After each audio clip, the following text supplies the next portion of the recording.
Meanwhile, who had this one in your dance card before the year? Vanderbilt, bowl eligible, as Diego does it again. He beat Hugh Freeze. This feels like an annual occurrence. Well, it is. 3 straight years, Diego has knocked off Hugh Freeze twice at Auburn. What a year. Draft day, Johnny Manziel. 5 years later, how am I the man still?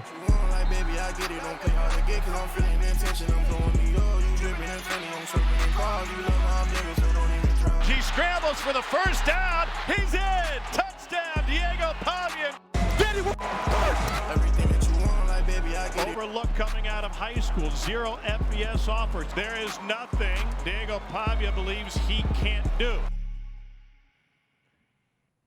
And there he is. He was one of our favorite guests of all time a couple weeks ago after he beat Bama. He's done it again. Diego, how are you doing?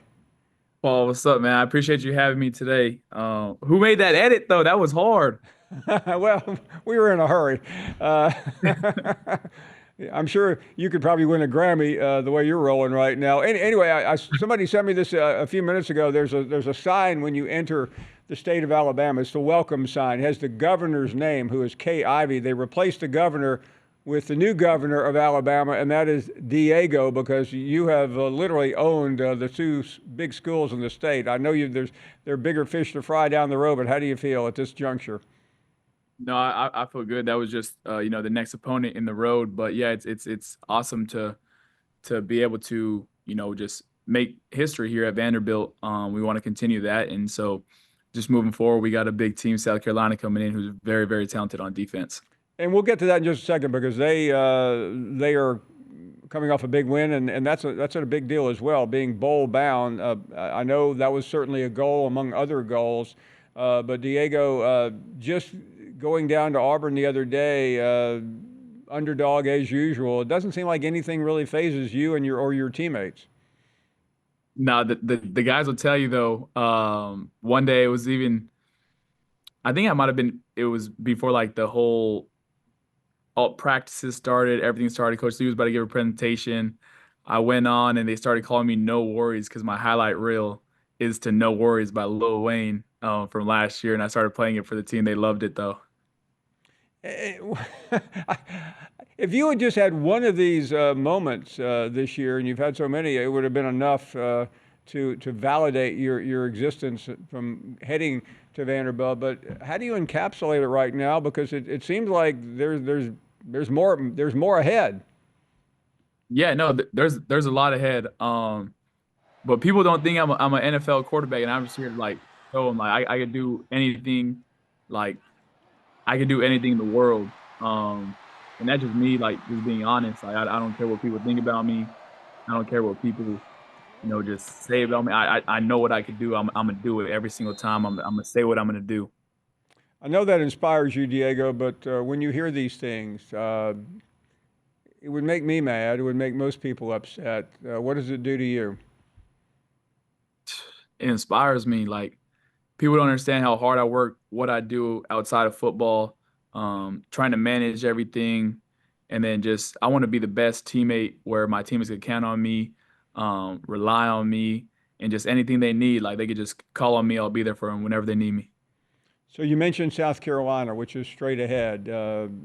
And I'm sure you were probably heading back from Auburn. I don't know how much of that game you were able to consume, but that they were quite a surprise team Saturday night against A&M, which has been the surprise team. I think we're going to have to quit talking about A&M as a surprise team in the SEC. I think I'm talking to the quarterback of the surprise team. But your thoughts about this one, because you can't look beyond. All you can do is look ahead. Yeah, they got a true freshman at DN who's talented. They got the other first-round pick at DN who's talented. They got a corner who's up for a few awards. So we're going to have our hands full on offense. And then, just got to find a way to win a football game. And that's what we're here at Vanderbilt to do. We got all we want in front of us, believe it or not, Paul. But, we just got to take it day by day and, see where God takes us.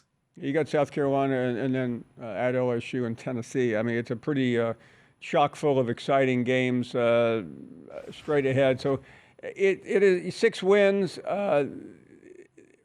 Nobody really had that before the season. What does it mean to you to be able to help as a quarterback of this team and really one of the leaders, if not the leader, to get Vanderbilt to a bowl game? Yeah, it feels awesome. I think the last bowl game was like 2018 or something. So, going to bowl game is big for the program, but I want something bigger. The team wants something bigger. The players here know that we got everything we want in front of us, and we just gotta take it day by day. And then South Carolina comes in, and then we got a bye week, and then we could worry about the 2 games. So South Carolina is the most important game of the season by far up to this point. And so, then coming in, they're gonna be a good team, but they got to see us too. As everyone in my world knows, I mean, Vanderbilt came so close in a couple of other games, that overtime loss, and I mean, it's a good season already, but it's close to being just a jaw-dropping season. As you try to dig down, and you've done it already a couple of times this year, it seems like the hardest thing for anyone normally would be to come off of a win like this. Do you employ what you've already learned, what you've already done, or you just simply look at the opponent, figure it out, study, and go out there and lead? Yeah, we it's a big study week for sure this week. They run a lot of, they'll run man, they'll run zone, they run a lot of every zone coverage in the world that you could think of. And then they got their edge rushers who are, you'll hear about these guys. Number 6 is lethal.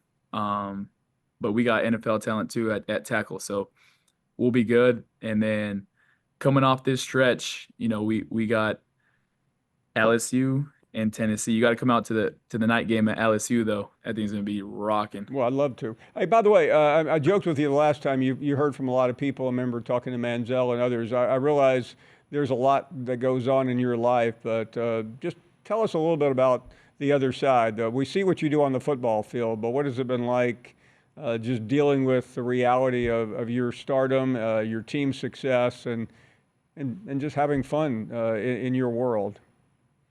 Yeah, the outside world is crazy, as anyone knows. Like my brothers like to have a good time. My family likes to have a good time, and so whenever we win, we celebrate. Yeah, that's him right there. That dude is a trip. That's a living legend right there. He's he's the iciest guy. No, young _ Weesh on IG. That dude's one of a kind. I swear. I promise. But yeah, they like to have a good time. Even at Auburn, they said we're not even gonna say what's up after the game. We'll be home. We could have a good time at home. So they didn't even say what's up after the game. They drove all the way back to Nashville, and so they saw me. But yeah, they're back home in Albuquerque. They let me take care of business Monday through Saturday, and then Saturday night's their time, and Sunday morning's their time. Well, Diego, listen, I know there's a lot going on in your life. We don't want to keep you, but we just want to tell you how exciting everyone is watching you. I mean, it has been one of the rare treats that we have ever encountered in this league, and many, many congratulations. I hope you'll come back. No, I appreciate you, Paul, and like Drake said, this is all God's plan, man. This is all God's doing, man. You can't plan it. Wonderful. All the best to you. Thank you so much, Diego I Pavia, appreciate you, Paul. who has just ignited the community and really the entire league.